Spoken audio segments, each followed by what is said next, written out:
আজ সেই ভয়াল 6 ডিসেম্বর 1992 সালে সেই 1528 সালে প্রতিষ্ঠিত সম্রাট বাবরের হাতে প্রতিষ্ঠিত বাবরি মসজিদকে 1992 সালে বিশ্ব হিন্দু পরিষদ নামে জঙ্গি সম্প্রদায় মুসলমানের এই মসজিদকে শহীদ করে দিয়েছিল। মসজিদের শহীদকারী জাতি তারা কি করে সাম্প্রদায়িক সম্প্রীতির আমাদেরকে শিখাতে আসে? তাদের লজ্জা করা উচিত। আর আমরা যারা তাদেরকে ভালোবাসি এখনো তাদের সঙ্গ প্রত্যাশা করি, আমাদেরও লজ্জিত হওয়া উচিত। নচেত আমি আমার ঈমান নিয়ে কবরে যাওয়ার ব্যাপারে যথেষ্ট সন্দেহ আছে। নিজের ক্ষমতাকে অন্যের উপর বিস্তার করা, অন্যায়ভাবে অন্যের সম্পদ হরণ করা, মিথ্যা বলা, গীবত করা, চতুরখুরি করা ইত্যাদি যাবতীয় কার্যকলাপের মাধ্যমে জাহান্নামকে আল্লাহ তাআলা ঢেকে রেখেছেন। আর জান্নাতকে আল্লাহ রাব্বুল আলামিন ঈমান, নামাজ, রোজা, হজ, যাকাত, সত্যবাদিতা, হালাল উপার্জন, পরোপকার, আল্লাহ ভীতি, ইখলাস, একনিষ্ঠতা ইত্যাদি ইত্যাদি গুণবাচক দিকগুলো আল্লাহ তাআলা ঢেকে রেখেছেন। তো ফেরেশতাগণ দেখে এসে আল্লাহর কাছে যে রিপোর্ট পেশ করলেন যে আল্লাহ,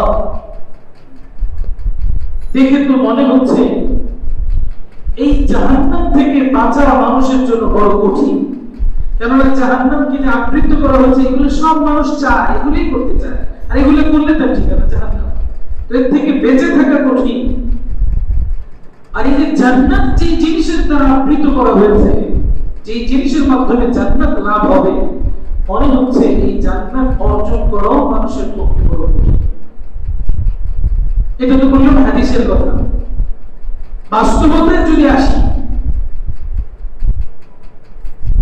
আমরা সাধারণত আপনারা জেনে থাকবেন যে আমরা দাওয়াতের মেহনত সাধারণত আমরা আমাদের মুসলমান সমাজের মাঝেই পরিচালিত করে থাকি।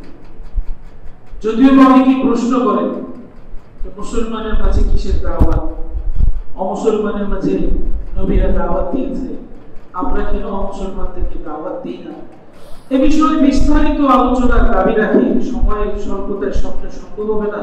তবে এতটুকু বোঝার বিষয় যে আজ অমুসলমানের কাছে কোনো বিষয়ে দাওয়াত নিয়ে যাওয়ার মতো এতটুকু মুখ আমাদের নাই, যদি কিনা সে পরক্ষণে এই কথা বলে বসে যে তুমি কোন ইসলামের দিকে আমাকে নিচ্ছ।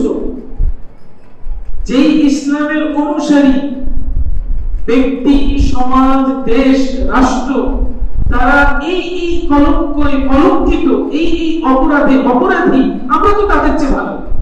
কি বলে মুসলমানের অবস্থায় কিনা? সুতরাং তার কাছে বলার মতো মুখ আমাদের নেই। এই জন্য আমাদের দাওয়াতের মেহনতের প্রথম পদক্ষেপ হচ্ছে যে আমার মুসলমান ভাই যিনি ইতিমধ্যে ইসলাম কবুল করেছেন, উনি যেন প্রকৃত অর্থে মুসলমানে পরিণত হতে পারে, যথাযথ মুসলমানে পরিণত হতে পারে। এর জন্য ওনার কাছে দাওয়াত নিয়ে যাওয়া, যে ধাপে ধাপে ওনার মধ্যে যেন উন্নতি সাধিত হয়। তো যে কথা বলছিলাম, জান্নাত আর জাহান্নাম নির্বাচনের বিবেচনায় হাদিসের বিশ্লেষণ আমরা শুনলাম যে হাদিসে জান্নাত আর জাহান্নামকে যেভাবে আবৃত করা হয়েছে, এটা মানুষের স্বাভাবিকতায় জান্নাতকে অর্জন করা, জাহান্নামকে বর্জন করা, জাহান্নাম থেকে বেঁচে থাকা খুব সহজ নয়, সাধনার ব্যাপার। সাধনা করেই জান্নাত পেতে হবে, সাধনা করেই জাহান্নাম থেকে মুক্তি লাভ সম্ভব। আর ইয়াযু বিল্লাহ, আল্লাহ মাফ করুন, আমাদের অধঃপতন তো এই পর্যায়ে পৌঁছেছে। কয়েকদিন পূর্বে একটা সংবাদ মাধ্যমে দেখতে পেলাম, কোন একজন নিরাপত্তারক্ষী কর্মকর্তা রাষ্ট্রীয়, সে ঘুষের টাকা নিচ্ছে, মনে করে নিচ্ছে, নাউজুবিল্লাহ বলতেছে ঘুষের টাকা গনে নেওয়া সুন্নাত।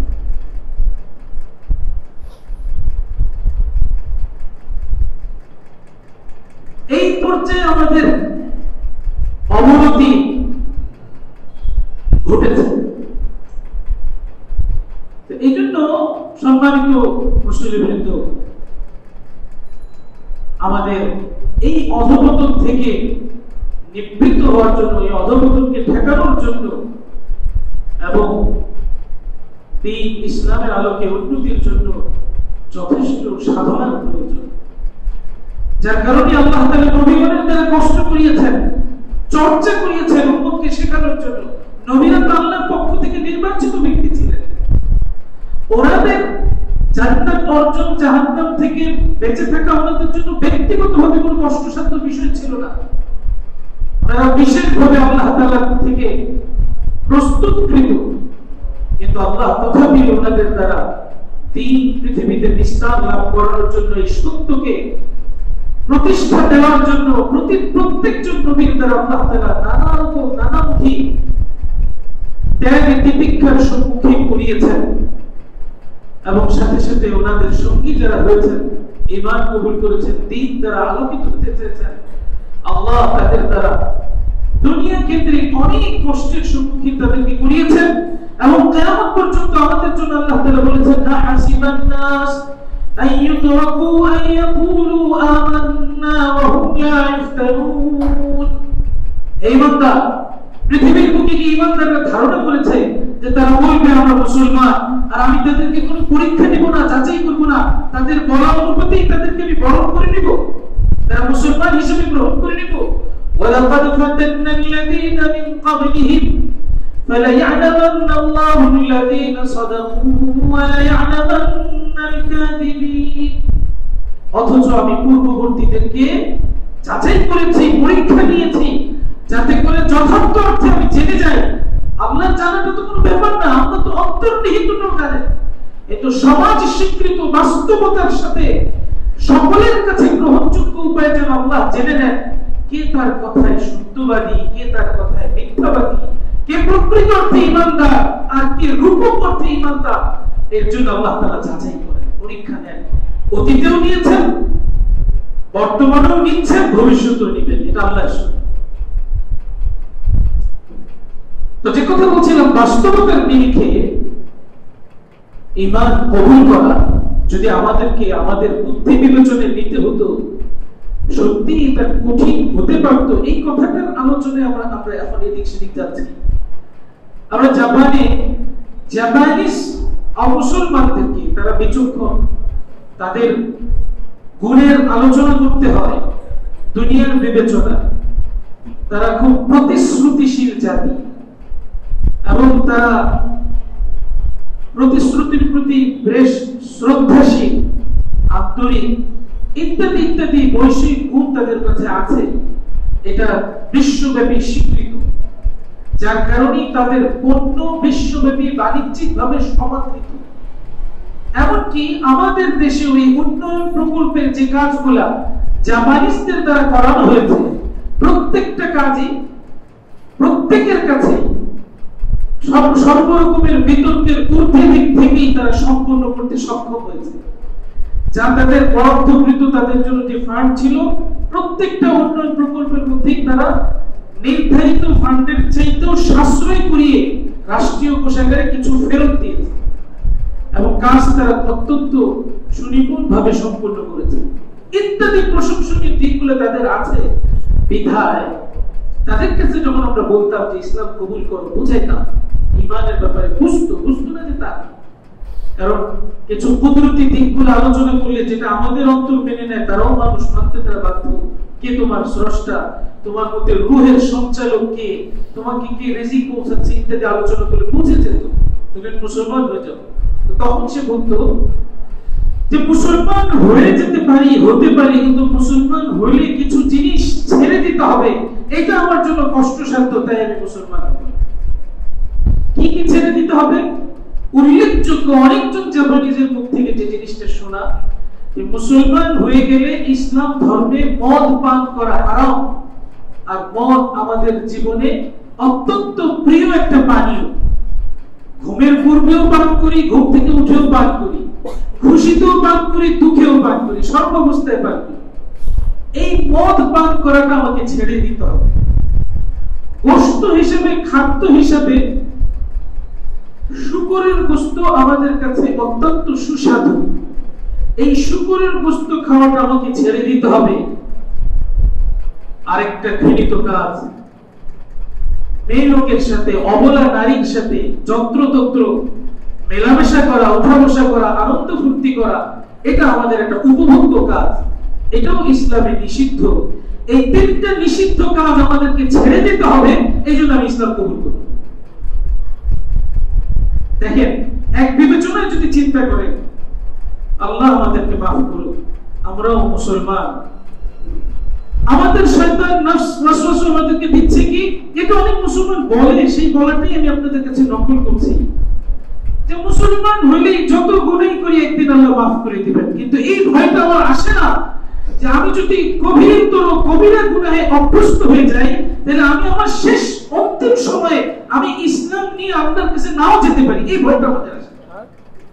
আমরা সার্বক্ষণিক আশান্বিত যে আমি মুসলমান, যত গুনাহ আমি করি, এই মদ পান করি, এই চাপানি বুঝে না, এজন্য মুসলমান। আমরা আমাদের নফস আমাদেরকে বোঝায় আমি মুসলমান, আমাদের হুজুররা কত বয়ান করে, আমি কোরআন জানি, আমি বুখারী শরীফ পড়ছি, আমরা এরকম ভাবে মসজিদ করে দিলে জান্নাত পাবো, মাদ্রাসা করে দিলে এই পাবো, মায়ের খেদমত করলে এই পাবো, গুনাহ আমি করি আল্লাহ মাফ করে দিবেন, আমি এই ভরসার উপরে আছি।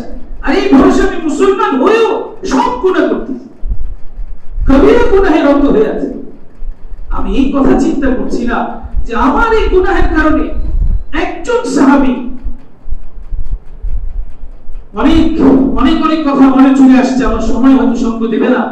একজন সাহাবী, আল্লাহর নবীর সাহাবী, ওনার জীবনে অপরাধ কি, কবিরা গুনাহের মতো বড় বড় অপরাধ গুলো ছিল না, মদ পান করতেন না, ব্যভিচার করতেন না, তাহলে তো তিনি সাহাবী হতে পারেন না। অন্যান্য যে সমস্ত জঘন্য গুনাহ, শুকরের গোশত খেতেন না, ইত্যাদি মন্দ কাজে লিপ্ত ছিলেন, ওই সাহাবী ছিলেন। কিন্তু মুআশারা, আচার আচরণগত একটা গুনাহ ওনার দ্বারা হয়ে যাচ্ছিল, হয়তোবা এই বিষয়ে উনি অসাবধান ছিলেন, যেটা আমাদের দ্বারা অহরহ হচ্ছে, অহরহ হচ্ছে। আমরা গুনাহ মনে করি না, অনেকেই আমাদের অনেকেই বয়োবৃদ্ধ, অশিক্ষিত, গ্রাম্য মা বাবাকে, যারা কিনা শিক্ষার ছোঁয়া পায়নি, বয়োবৃদ্ধ হয়ে গিয়েছে, দুনিয়া সম্পর্কে এত কিছু জানে না, অবুঝ প্রকৃতি, আমরা তাদের সাথে আমাদের, আল্লাহ মাফ করুন, কোরআনের ভাষা আল্লাহ বলছেন, এজন্য আমি ভাবে বলতে আমার দ্বিধা নাই, আমরা আমাদের ঘরের চাকর নকরের মতো মা বাবার সাথে আচরণ করি, চাকর নকরের মতো। শুনতেও কষ্ট হয়, ছেলে তার যুবতী বউ নিয়ে থাকে, সাথে মাকে জায়গা করে দিয়েছে, যেন একটা মায়ের প্রতি অনুগ্রহ করেছে, ওই তার বাচ্চা অর্থাৎ এই মায়ের নাতির যে কাপড় চোপড়, এগুলাতে ওই বউয়ের হাত দিয়ে ধোয় না, তার হাতের কমলতে নষ্ট হয়ে যাবে, ওই মাকে দিয়ে ধোয়া। মা, তুমি এই বাসায় আসো, তোমার কি কাজ? তুমি বাচ্চার কাপড়গুলো ধো, তুমি রান্না করো, তুমি এই করো সেই করো, মায়ের সাথে এই ধরনের আচরণ। মা তো মা, মা ছেলের সঙ্গ, স্বামী যখন চলে যায় তো মা তখন ছেলের উপর নির্ভরশীল হয়ে যায়, ছেলের সঙ্গ প্রাপ্তির প্রত্যাশায় এই জাতীয় অমানবিক আচরণগুলো বরণ করে নিয়েও সে ছেলের সাথেই থাকে, নীরবে সে কাঁদে, কিন্তু অভিযোগ সে করে না। মুহতারাম মুসলিম ইকরাম, একজন সাহাবী, ওনার মৃত্যুর সময় সাহাবী হওয়া সত্ত্বে কলেমা আটকে গিয়েছে, কলেমা পড়তে পারছে না, জবান দিয়ে কলেমা আসছে না। আল্লাহর নবীর জীবদ্দশায় আলকামা রাদিয়াল্লাহু আনহু, হুজুর জিজ্ঞেস করলেন তার মা জীবিত? বলে জি জীবিত। বলে মাকে নিয়ে আসো। তো মাকে নিয়ে আসা হলে বলল যে তোমার ছেলেকে মৃত্যু সজ্জায় কলেমা তালকিন করা হচ্ছে, সে তো কলেমা পড়তে পারছে না, আটকায় যাচ্ছে। আমরা তো মনে করতেছি যে আমি কলেমা পড়ি না, বা আমি পড়ি আমার ইচ্ছায়, খোদার কসম এটা আমার ইচ্ছায় না, আল্লাহ তৌফিক দিয়েছেন এজন্য পড়তে পারি, আল্লাহ তৌফিক দেয় নাই এজন্য পড়তে পারি না। এটা এমন নয়, মামুলি নয়, অনেক দামি কলেমা, সারা পৃথিবীর সমস্ত কিছু এই কলেমার মোকাবেলায় মূল্যহীন, ওজনহীন, আমরা সবাই জানি। তো আল্লাহর নবী বললেন ছেলের ব্যাপারে তোমার কোনো অভিযোগ? মানে না, কোনো অভিযোগ নেই, সে ভালো মানুষ, নামাজি মানুষ, আমলি মানুষ, সব দিক থেকে তার কোনো ত্রুটি নাই, মায়ের কোনো অভিযোগ নেই ছেলের বিরুদ্ধে। তবে নবীর দরবারে, নবীর দরবার সকলের কাছে মা বাবার চাইতেও প্রিয় দরবার, যে দরবারে এসে শুধু মানুষ নয়, সকল প্রাণী তার প্রাণের ব্যথাটুকু নবীর কাছে প্রাণ খুলে প্রকাশ করতেন। তো ওই মাও তার ব্যতিক্রম ছিল না, তিনি বলে ফেললেন, আমার ছেলে আলকামা বচন ভঙ্গিটা বড় রূঢ় ছিল। বচন ভঙ্গি, কথা বলার ধরনটা রূঢ় ছিল, রূঢ়, রুক্ষ প্রকৃতি। সে আমার সাথে এমন ভাবে কথা বলতো যেটা সন্তান হিসেবে মাতৃসুলভ আচরণ হতো না। যেটা একটু আগে আমি বললাম, ক্রিটিসাইজ করে তাচ্ছিল্য করে মায়ের সাথে কথা বলা। তুমি কি বুঝো? আল্লাহ মাফ করুক, বলে কিন্তু তুইও বলে, যতটুকু আমরা শুনি জানি। তুই বসে থাক, তুই মরিস না কেন, তুই খাস না কেন, তুই চলে যা, ইত্যাদি ইত্যাদি, কিয়ামতের আলামত। তো আমার ছেলে আমার সাথে রূঢ় ভাবে কথাবার্তা বলতো। এই কথাগুলো আমার দিলে এত আঘাত দিয়েছে, এই আঘাতটা আমি ভুলতে পারি না। নবী বললেন, হ্যাঁ এটাই সমস্যা। তো ঠিক আছে, তোমার ছেলের কলেমা নসিব না হলেও তো জাহান্নাম, দুনিয়ায় আমরা জাহান্নাম শুরু করে দিই, লাকড়ি নিয়ে আসো, আগুন জ্বালাও। তো মায়ের দিই, যে মা কিনা গর্ভে ধারণ করেছেন, কষ্ট সহ্য করেছেন, শীত গরমকে উপেক্ষা করে সন্তানকে কোলে বুকে পিঠে জড়িয়ে মানুষ করেছেন, নিজে না খেয়ে খাইয়েছেন, সে কি তার চোখের সামনে সন্তানের আগুনে জ্বলা সহ্য করতে পারে? মাতৃত্ব বোধ জেগে উঠল, ছেলের প্রতি স্নেহ মমতা প্রবল হয়ে গেল। দিলে দিলেই আল্লাহর হস্তে মাফ করে দিলেন। আল্লাহ রাব্বুল আলামিন আলকামা রাদিয়াল্লাহু তাআলা আনহুর জবান দিয়ে কলেমাকে বের করে দিলেন। তিনি মৃত্যু সজ্জায় কলেমা পড়তে সক্ষম হলেন। সুতরাং আমরা নির্দ্বিধায় নির্ভীক চিত্তে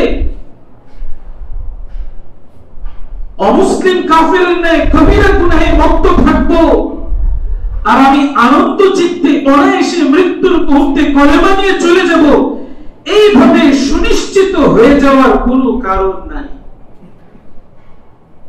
এজন্য ভয় করতে থাকা। মুহতারাম মুসলিম ইকরাম, যে কথা বলছিলাম যে আল্লাহ আমাদেরকে যে দিন দিয়েছেন ওরা অনুগ্রহ, আমরা বাছাই করে নিতে গেলে হয়তো সেই জাপানিজের মতন আমার অবস্থা হতো। দুনিয়ার জ্ঞান তো তার অনেক আছে, কিন্তু যথার্থ অর্থে তার জীবনের জন্য উপযুক্ত জিনিসটা সে গ্রহণ করে নিতে ব্যর্থ হচ্ছে। আসলে আল্লাহ তার পর্দা ফেলিয়ে দিয়েছে। আল্লাহ কসম করেছেন কিছু মানুষকে জাহান্নামের ইন্ধন বানাবেন, মানুষকে বানাবেন। আল্লাহর কসম আল্লাহ পুরো করবেন, যাদের দ্বারা পুরো করবেন তাদেরকে আল্লাহ তাআলা হেদায়েত কবুল করা থেকে বঞ্চিত রাখবেন, ও কবুল করতে পারবে না। আমি আপনি কত বড় সৌভাগ্যবান যে তিনি আমাদেরকে হেদায়েতের মতো সম্পদ দিয়েছেন, বারংবার হেদায়েত সংশ্লিষ্ট কথা বলবার শুনবার সুযোগ করে দেন।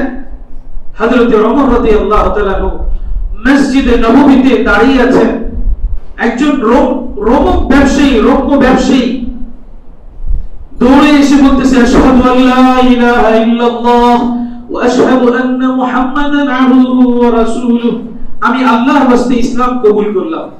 তিনি বললেন, বুঝলাম আল্লাহর জন্য ইসলাম কবুল করেছো, কারণটা বুঝলাম না, কি কারণে তুমি অনুপ্রাণিত হলে যে তুমি ইসলামকে স্বেচ্ছায় গ্রহণ করে নিলে?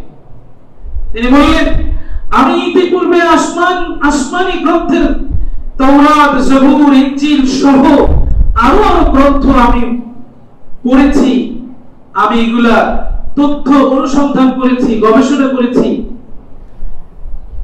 একটা সময় মুসলমান একজন কারাবন্দী, সে কোরআন কারীমের একটা আয়াত সূরাতুন নূরের 52 নম্বর আয়াত, 52 নম্বর আয়াত যখন তেলাওয়াত করেছে, ওয়া মান ইউতিইল্লাহ ওয়া রাসূলহু ওয়া ইয়াখশাল্লাহ ওয়া ইয়াত্তাকি ফাউলাইকা হুমুল ফাইজুন, যে কিনা আল্লাহ এবং তার রাসূলের অনুসরণ করে এবং আল্লাহকে ভয় করে, তাকওয়া অবলম্বন করে, তারা দুনিয়া এবং আখিরাতে সফল কাম ব্যক্তি হিসেবে বিবেচিত হবে। এই আয়াতের তেলাওয়াত শ্রবণ করার পর আমার উপলব্ধি হলো, আমি বুঝতে পারলাম এ যাবৎ পর্যন্ত আমি আসমানি যত গ্রন্থ পড়েছি সমস্ত গ্রন্থের বিষয়াবলী, যাবতীয় বিষয়াবলী আল্লাহ রাব্বুল আলামিন এই এক আয়াতের মাঝে সন্নিবেশন করেছেন,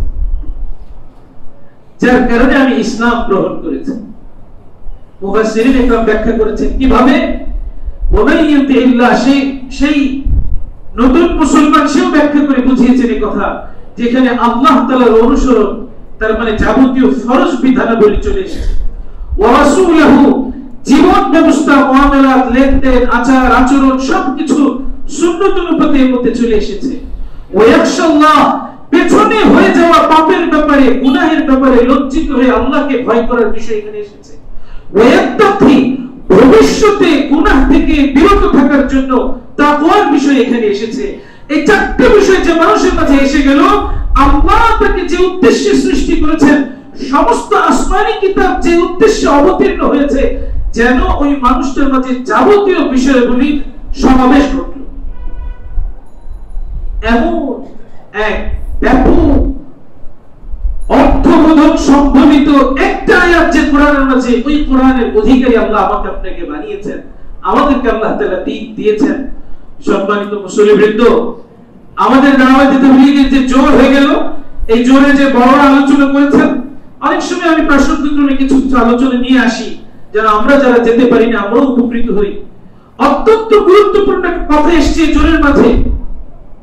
এই যে আমরা কথা বলি, এই কথাটা শুধু কথার জন্য নয়, এটা কথা হিসেবে রেকর্ডের জন্য নয়, বক্তার বক্তব্য শুধু বক্তার পরিচয় হিসেবে নয়, বরঞ্চ এই কথার পেছনে একটা কাজ উদ্দেশ্য, এই কথাগুলো দিয়ে একটা কাজের মধ্যে আমাদের কাজ উদ্দেশ্য। প্রকৃত বাস্তবতাই তাই। ব্যবসায়ীর সাথে কথা বলে উদ্দেশ্য কথা নয়, উদ্দেশ্য কাজ, ব্যবসা বিস্তৃত করা। চাকরিজীবী কোন প্রতিষ্ঠানের সাথে কথা বলে উদ্দেশ্য কথা নয়, গল্প করা নয়, চাকরির একটা খাত তৈরি করা, নিজের একটা চাকরির পদ সেখানে নিশ্চিত করা, ইত্যাদি ইত্যাদি যাবতীয় বিষয়। ঠিক তদ্রুপ ভাবে দিন সংশ্লিষ্ট যে কথাগুলো আমরা মসজিদে এসে বলি শুনি, এটা শুধু বলা শোনা নয়, এর দ্বারাও একটা উদ্দেশ্য আছে। সেই উদ্দেশ্যটা হচ্ছে আমাদের জীবনে দিনকে বাস্তবায়ন করা। এই যাবত পর্যন্ত বয়ানের শুরুতে আমরা যা বললাম শুনলাম, আমরা বুঝতে পারলাম যে আল্লাহ আমাদেরকে অত্যন্ত, একমাত্র, শুধু অত্যন্তই নয়, মানে সবচেয়ে বেশি একমাত্র গ্রহণযোগ্য দামি দিন আল্লাহ তাআলা আমাকে আপনাকে আমাদের কোন রকমের চেষ্টা ব্যতীত আল্লাহ তাআলা দিয়েছেন। এটা আল্লাহ তাআলার প্রদানকৃত নিয়ামত সমূহের মধ্য থেকে অনন্য নিয়ামত। তো আলোচনা হচ্ছিল সেখানেও যে আল্লাহ রাব্বুল আলামিন, একবার আল্লাহর নবীর জামানায় একজন সাহাবী আসলেন, ওনার কাপড় ছিল ময়লাবৃত এবং চুলগুলো উস্কো খুস্কো, দেখতে একদম খুবই গরীব মিসকিন ধরনের মনে হচ্ছিল। আল্লাহর নবী ওনাকে জিজ্ঞাসা করলেন, তোমাকে কি আল্লাহ তাআলা কোনো সম্পদ দেন নাই, কোনো নিয়ামত দেন নাই? তিনি বলছেন যে হ্যাঁ অবশ্যই, আল্লাহ আমাকে অনেক সন্তানাদি দিয়েছেন, অনেক সম্পদশালী করেছেন। তো আল্লাহর নবীর হাদিস যে আল্লাহ তাআলা পছন্দ করেন যাকে যে নিয়ামত দিয়েছেন, এই নিয়ামতের বহিঃপ্রকাশ, এই নিয়ামতের প্রকাশ ঘটানো, এটা আল্লাহ পছন্দ করেন। ক্রিয়া কর্মের প্রকাশ আল্লাহ পছন্দ করেন।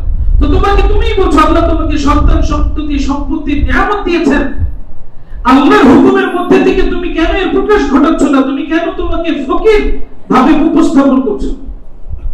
তো মুহতারাম মুসলিমরা, হযরত এখানে বয়ানের মধ্যে এই উপমাটা এনে ওই বলছিলেন যে আল্লাহ যে আমাদেরকে দ্বীনের নিয়ামত দিয়েছেন, এই যে দ্বীন ইসলামের এতক্ষণ যাবত যে আলোচনা করা হলো, যেটা আমরা চাইলেও নিতে পারতাম না, আল্লাহ আমাদেরকে দিয়েছেন। এই নিয়ামতের কি ক্রিয়া প্রতিক্রিয়া আমাদের জীবনে প্রকাশ ঘটলো, আমরা কি একবারও চিন্তা করে দেখেছি? উনি এভাবে প্রশ্ন করছেন এবং উনি আরো কিছুক্ষণ আলোচনা করছেন যে প্রত্যেক বিচক্ষণ বালেগ মাত্রই চিন্তাশীল হয়, কোন কাজ সে চিন্তা ব্যতীত করে না। চিন্তা করা উচিত যে আল্লাহ আমাদেরকে দিন দিয়েছেন, এই নিয়ামতের কি বহিঃপ্রকাশ আমাদের জীবনে ঘটছে।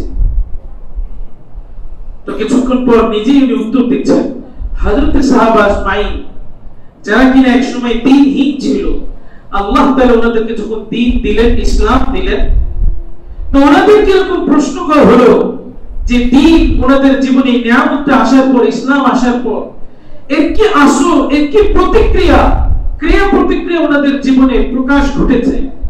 তো হযরত সাহাবা ইসমাঈল যে জবাব দিয়েছিলেন, জবাবটা আংশিক জবাব এরকম, ইন্নামা হিমামুনা হিমামুনাল আখিরা ওয়া লাইসাত হিমামুনাদ দুনিয়া।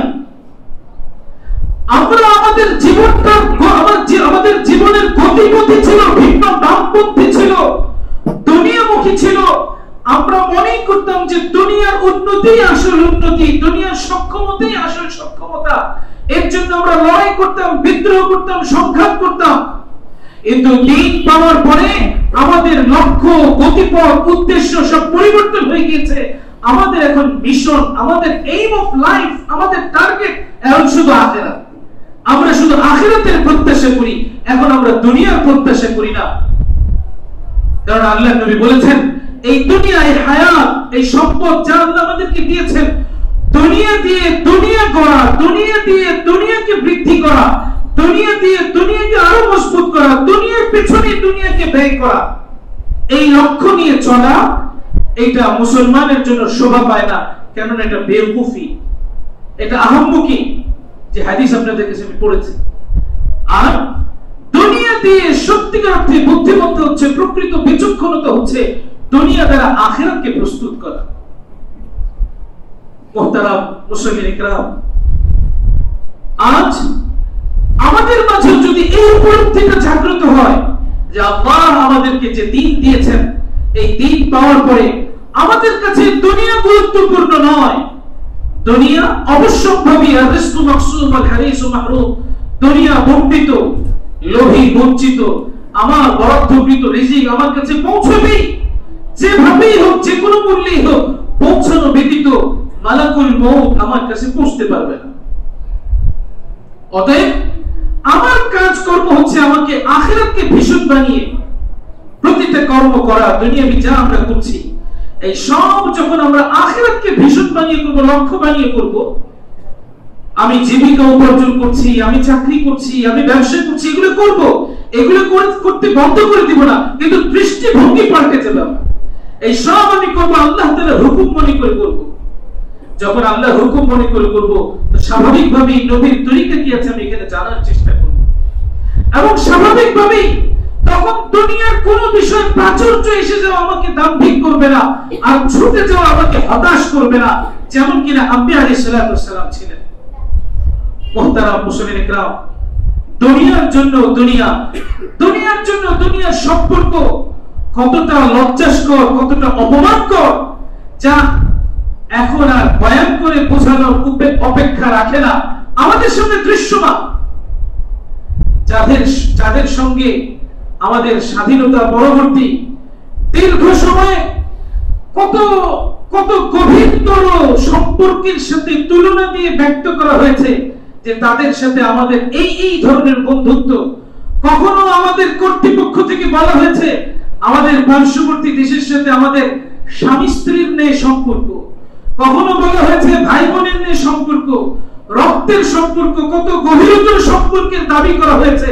কিন্তু যেহেতু এই সম্পর্ক দুনিয়া কেন্দ্রিক, আজকে যখন তাদের দুনিয়াতে তেমন কোনো আঘাত আসেনি, আমাদের কাছে আমাদের ধর্মের ব্যক্তিবর্গ যারা ইতিপূর্বে রাষ্ট্রীয় বিভিন্ন কারণে মিথ্যা অভিযোগে, যথাযথ সত্য অভিযোগ না, সাজানো কল্পিত মিথ্যা অভিযোগে অভিযুক্ত হয়ে ওনাদেরকে নিন্দিত ভাবে হাত করা পড়িয়ে নিজেদের ফাইলপত্র নিজেদের হাতে হাত করা আবদ্ধ থাকা অবস্থায়, যিনি কিনা হাজারো লক্ষ আলেমের ওস্তাদের ছেলে, নিজে হাজারো লক্ষ আলেমের ওস্তাদ, বাংলাদেশ ব্যাপী নয় শুধু এই উপমহাদেশে যার অনেক ছাত্র দ্বীনের খিদমত করে যাচ্ছে, তাকে অপমানকর অবস্থায় আদালত প্রাঙ্গণে নিয়ে যাওয়া আর প্রিজন ভ্যানে করে কারাগারে নিয়ে যাওয়া। এদেশের মানুষ দোয়া করেছে, প্রতিবাদ করেছে, কিন্তু রাষ্ট্রের বিধানকে স্বীকৃত মনে মেনে নিয়েছে। কেউ তেমন করে রাষ্ট্রের বিরুদ্ধে কোন রকমের দুঃসাহসিকতা প্রদর্শন করে নাই। কিন্তু সংখ্যার বিবেচনায় সংখ্যালঘু একটা সম্প্রদায় এবং বিশ্ব বিবেচনায় জঙ্গি সম্প্রদায়ের একজন ব্যক্তি, যে কিনা জঙ্গিমূলক আক্রমণাত্মকমূলক রাষ্ট্রের বিরুদ্ধে বিভিন্ন বক্তব্য উপস্থাপন করার পর রাষ্ট্র তাকে গ্রেফতার করেছে। এটার নিন্দা করতে গিয়ে পার্শ্ববর্তী যাদেরকে বন্ধু মনে করেছি, আজ তারা আমাদেরকে বলছে বাংলাদেশের রপ্তানি বন্ধ করে দাও, বাংলাদেশে আটার কেজি 400 টাকা হয়ে যাক, তারা না খেয়ে মরুক। বাংলাদেশের চিকিৎসা রোগীদেরকে চিকিৎসা বন্ধ করে দাও, আগে দেশ বড় পরে রুজি, শুনি আমরা। এইভাবে তারা বাংলাদেশের বিরুদ্ধে বিষোদ্গার করছেন। আমাদের আগরতলায় আমাদের হাই কমিশনের উপরে আক্রমণ করেছেন ইত্যাদি নিন্দনীয় জঘন্য কাজে যখন তারা রত। সম্মানিত মুসলিম ইকরাম, আজ যদি আমরা ঈমানের বলে বলিয়ান হই, আমরা কি সেই ইব্রাহিম আলাইহিস সালামের অনুসারী নই, যিনি নমরুদের মেহমানদারিকে বরণ করে নেয় নাই, বরং নমরুদের নির্যাতন আগুনকে বরণ করে নিয়েছিলেন। আল্লাহ আগুনের নিচে ওনাকে বাগান বানিয়ে দিয়েছিলেন। আমরা তো তাদের উত্তরসূরি। মুহাম্মদুর রাসূলুল্লাহ সাল্লাল্লাহু আলাইহি ওয়াসাল্লাম, যিনি কিনা আরবের 3 বছরের বয়কটকে বরণ করে নিয়েছেন, কিন্তু আপোষ করেন নাই। গাছের পাতা খেয়ে শিশুদেরকে পর্যন্ত কষ্ট দিয়েছেন, কিন্তু আপোষ করেন নাই। আমাদের দিনের মূল্য যদি আমাদের কাছে থাকে, ভারত আমাদের রুটি রুজি কিসের মালিক? সে যদি সব বন্ধ করে দেয়, এদেশের মানুষের ভাবমূর্তি, এদেশের মানুষের রিজিক রুজি সব আল্লাহ তাআলা আরো উন্নত জায়গা থেকে আল্লাহ ব্যবস্থা করবেন। সেই ঈমানি বিবেচনায় আমাদের সকলকে ঐক্যবদ্ধ হয়ে আলহামদুলিল্লাহ আলহামদুলিল্লাহ খুশির সাথে বলতে হয়। আমি দেখিনি, আপনারা দেখেছেন কিনা জানি না, আমাদের বর্তমান রাষ্ট্রপ্রধান তিনি এক অসম্ভব এবং অকল্পনীয় বাস্তবতাকে বাস্তবায়ন দিতে সক্ষম হয়েছেন। তিনি ইতিমধ্যেই এই ভারত বিরোধী ঐক্যবদ্ধতায় সব ধরনের রাজনৈতিক নেতৃবৃন্দকে এক জায়গায় নিয়ে এসেছেন, সমস্ত ধর্মীয় ব্যক্তিবর্গকে এক জায়গায় নিয়ে এসেছেন। যে জায়গায় এসে আমাদের জাতীয় মসজিদের বর্তমান খতিব হযরত মাওলানা আব্দুল মালিক সাহেব দামাত বরকাতুহু মুত্তাসিল আলী হুজুর বলেছেন, আমরা সাম্প্রদায়িক সম্প্রীতিতে বিশ্বাসী বলেই আমরা পাশাপাশি বসবাস করছি। অথচ আমাদের পার্শ্ববর্তী দেশে সংখ্যালঘু মুসলমানরাও এতটা নিরাপদ নয় বাংলাদেশের সংখ্যালঘুরা যতটা নিরাপত্তার সাথে বসবাস করে। এজন্য মুহতারাম মুসলিম ইকরাম, আজ জাতি ঐক্যবদ্ধ। আমরা ব্যক্তিগত পর্যায়ে আমরা জানি দিন ছাড়াও দুনিয়ার বিবেচনা যে কথা বলা হয়, ব্যক্তির চেয়ে দল বড়, দলের চেয়ে দেশ বড়। ঠিক ওই বিবেচনা যদি আমি চিন্তা করি, আমি ব্যক্তির চেয়ে আমার দেশ বড়, আমার দেশের চেয়ে তো আমার ঈমান বড়, আমার ঈমানি পরিচয় বড়। অতএব আমার ঈমানের উপরে যদি কেউ আক্রমণ করতে চায়, মুসলমানকে ঈমানি পরিচয় যদি কেউ আমাদেরকে দমন করতে চায়, আমার বড় ভালো লেগেছে বর্তমান সরকারের কিছু উদ্যোগ। এর মাঝে আমাদের সরকার প্রধান যে কথা বলেছেন, আপনারা আমাদেরকে সহযোগিতা করুন। আমরা বাংলাদেশকে একটা ভয়বিহীন রাষ্ট্রে পরিণত করতে চাই, যেখানে একজন নাগরিক আরেকজন নাগরিককে ভয় করবে না, কেউ কাউকে ভয় করবে না, নাগরিক সম্মান বোধ নিয়ে চলবে। আমি কোরআনে কারীমের যে আয়াত পড়েছিলাম, ওই আয়াতের মধ্যে আল্লাহ তাআলা এই কথা বলেছেন, তোমরা যদি ঈমানকে বানাও, আমলকে সুন্দর করো, আল্লাহ তোমাদেরকে খেলাফত দিবেন এবং আল্লাহ তোমাদের মধ্যে পরস্পরের ভয়ের পরিবেশকে দূর করে দিবেন। তো এটা অনেক আলোচনার বিষয় যে এই ভয়বিহীন করতে গেলে শুধুমাত্র এই জাগতিক প্রক্রিয়াই সম্ভব নয়, কিছু আমাদের আত্মিক উন্নয়নেরও প্রয়োজন, ঈমান আমলের উন্নতির প্রয়োজন। মুহতারাম মুসলিম ইকরাম, আজ সেই ভয়াল 6 ডিসেম্বর 1992 সালে, সেই 1528 সালে প্রতিষ্ঠিত সম্রাট বাবরের হাতে প্রতিষ্ঠিত বাবরি মসজিদকে 1992 সালে বিশ্ব হিন্দু পরিষদ নামে জঙ্গি সম্প্রদায় মুসলমানের এই মসজিদকে শহীদ করে দিয়েছিল। মসজিদের শহীদকারী জাতি তারা কি করে সাম্প্রদায়িক সম্প্রীতির আমাদেরকে শিখাতে আসে, তাদের লজ্জা করা উচিত। আর আমরা যারা তাদেরকে ভালোবাসি, এখনো তাদের সঙ্গ প্রত্যাশা করি, আমাদেরও লজ্জিত হওয়া উচিত। নচেত আমি আমার ঈমান নিয়ে কবরে যাওয়ার ব্যাপারে যথেষ্ট সন্দেহ আছে। আল্লাহ রাব্বুল আলামিন আমাদের ঈমানি মূল্যবোধকে জাগিয়ে তোলে এবং ঈমানি মূল্যবোধকে অক্ষুণ্ণ রেখে, নেক আমলকে জাগ্রত রেখে, আল্লাহ বিরোধী, দ্বীন বিরোধী, রাষ্ট্র বিরোধী শত্রুপক্ষকে শত্রু হিসেবে চিহ্নিত করার সকলকে শুভবুদ্ধি দান করুন। ওয়া আখিরু দাওয়ানা আনিল হামদুলিল্লাহি রাব্বিল আলামিন।